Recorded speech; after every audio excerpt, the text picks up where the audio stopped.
Hi, I want to talk to you a little bit about Module 3, and Module 3 is going to be on policy and procedure. And what that actually means is that you're going to be looking at developing a case study that has something to do with where the school's not following policy or procedure. And when you think of schools, think in terms of there are actually two separate guidelines. The first is policy. That policy is put together by a board of education or a governing body.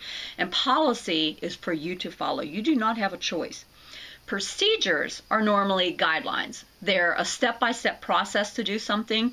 It could be something as simple as I'm thinking how to evacuate the school with a fire drill. I mean, those are procedures that you have to follow. They're not actually a policy. The policy may say that you have to have a fire drill.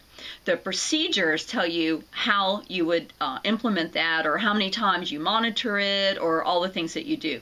So when you're thinking of your case studies, when you think of policy and procedure, start thinking in terms at the school of all the different things that are policy, and policy manuals can be 4 to 5 inches thick. You can go online and look at most policy manuals. But take a look at procedural guidelines, look at policy, and develop your case study from that. So you're going to develop a case study. You're going to develop a scenario, a vignette of a problem, and another group is going to probably solve that for you. And you're going to talk in your group and try to solve it, but you're going to give it to them so they can solve. And then you're going to take one of theirs and you're going to solve it.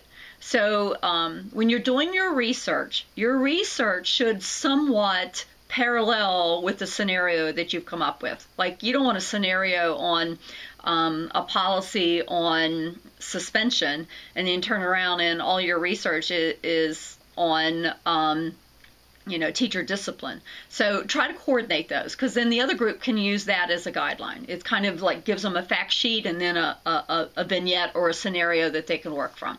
So anyway, good luck with this particular module. I think it'll be a lot of fun. Let me know if you have any questions. You can email me or call me, and I look forward to reading your responses.